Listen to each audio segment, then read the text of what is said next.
Hello, I'm Hyunsun, and my group members are Pravind Kummar and Chaitanya Jadhav. Today we'll be presenting our SC1015 mini project on identifying fake news. These are the contents we'll be going through today.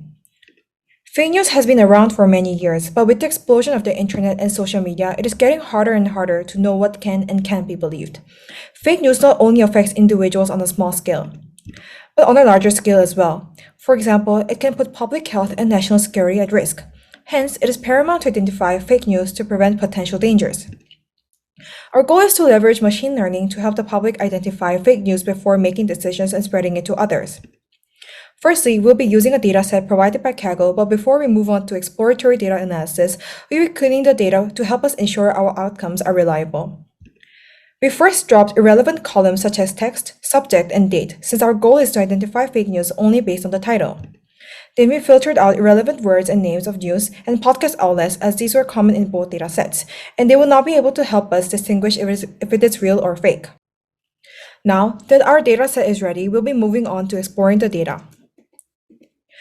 From the word cloud, which the size of each word indicates its frequency, we can see that both datasets are influenced by politics. However, the true data makes more references to happenings in other countries, while on the other hand, the fake news headlines focuses more on specific famous people. Also, fake news headlines have more negative emotions and it refers more to religion, race, and divisive topics. Given that there are these differences from the word cloud, can we quantify how positive or negative in terms of emotions the fake news and real news headlines are?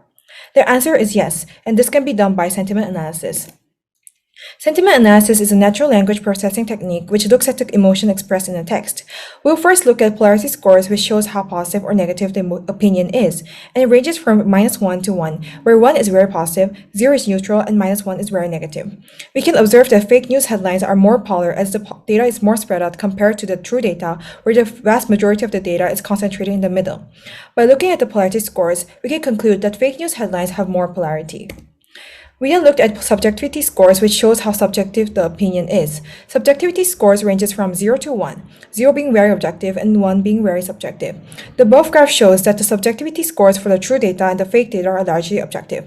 However, compared to true data, the fake news headlines are more subjective as the data is more spread out. This tells us that the fake news headlines are more subjective. From our EDA, we can conclude that there is an observable difference between real news and fake news headlines. This allows us to leverage the use of classification techniques to classify the headlines accurately. So what classification technique should we choose? Now, more on machine learning. In the dataset that we clean, there is a column for the title of the news article and another column to denote if the news is real or fake. 0 for fake and 1 for real.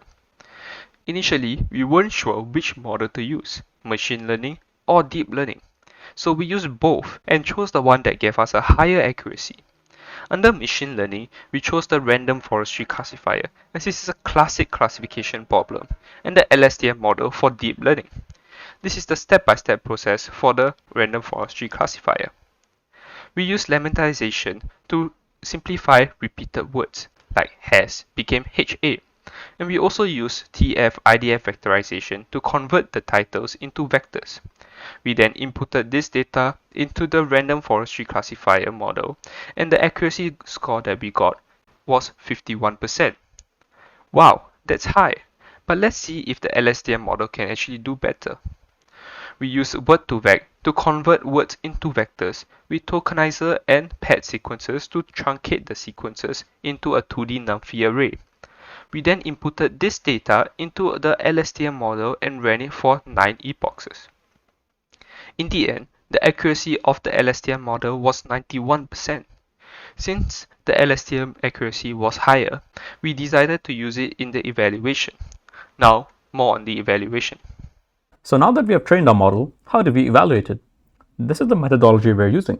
Firstly, apply the model on the test data from our original dataset and evaluate the accuracy. We can also apply the model to new datasets to analyze how effective the model is at discerning if the headline is real or fake. Here is a confusion matrix from our train and test data. Some of the observations you can make from the matrix are: our model has an accuracy of 92%, showing that our classifier is correct most of the time. Similarly, we have a good precision and recall score, which highlights that when our model classifies that the headline is true, there's a very good chance that the classification is correct. Likewise, our model has a good specificity, highlighting that the probability of it making a correct fake news classification is also high. Finally, there are several measures we can use to evaluate the effectiveness of binary classification models, but we chose to go with the Matthews correlation coefficient as it provides a high score if and only if the model scores well in all 4 categories of the classification matrix. Results from the MCC are generally more informative, especially because our binary classification has equal importance. That is, it is important for us to know if the headline is real or fake. We can further use a receiver operating characteristic curve to evaluate our model. This curve allows us to evaluate the performance of our model by plotting true positive rate on the y-axis and false positive rate on the x-axis. Models with points in the top left portion of the graph are said to have perfect skill, as they're able to achieve perfect true positive rate with 0 false positive rate.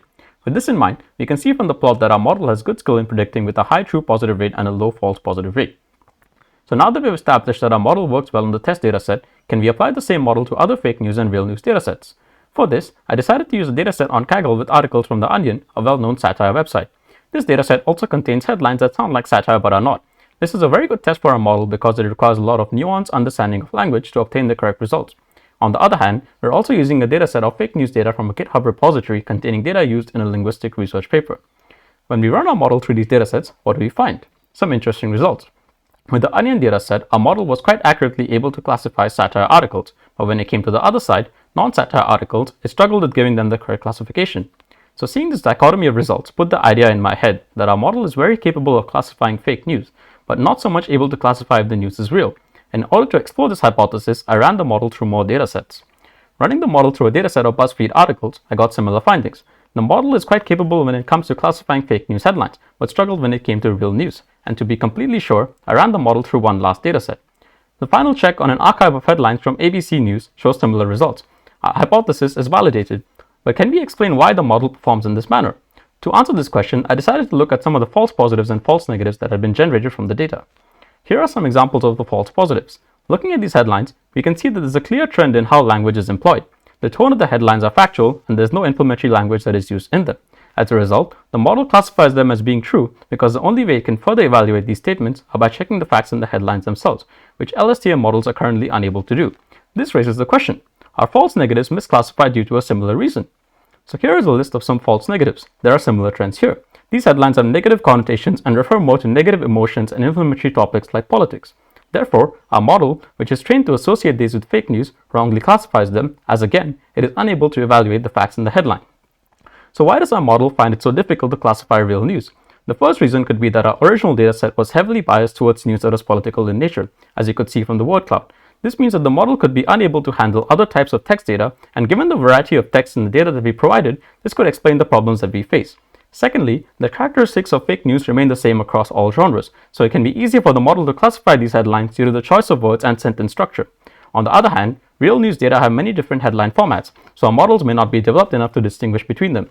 Real news articles can span a wide range of genres, from editorials, opinions, and reports, so a model may not have enough text data to distinguish between them. Sometimes real news articles may sound like fake news, and in these scenarios, models have to be able to interpret the facts in the headlines, which they're presently unable to do. Despite these limitations, there is no doubt that this model can be a viable method of discerning between real and fake news. So how can we improve this model? By using a much larger training dataset, we can make the model further understand the various nuances in true news headlines. However, the drawback of this is that model training will take longer. Larger datasets also allow us to add more epochs to the model, allowing us to further improve the accuracy of the model as the data is reprocessed further. We can also use transfer learning to leverage other models that have been extensively trained by big tech companies and build our model from there. This will reduce the time taken to create our model and improve its accuracy as the pre-trained models have been made with lots of training data. Lastly, our model can be modified to output the probability of a headline being real or fake, rather than making it a binary classification. This gives it a better real-world application as it places the onus on the user to evaluate the facts in the headlines themselves, which is something that the model cannot presently do. To conclude, machine learning-based LSTM models are a good tool that we can use to classify if news headlines are real or fake.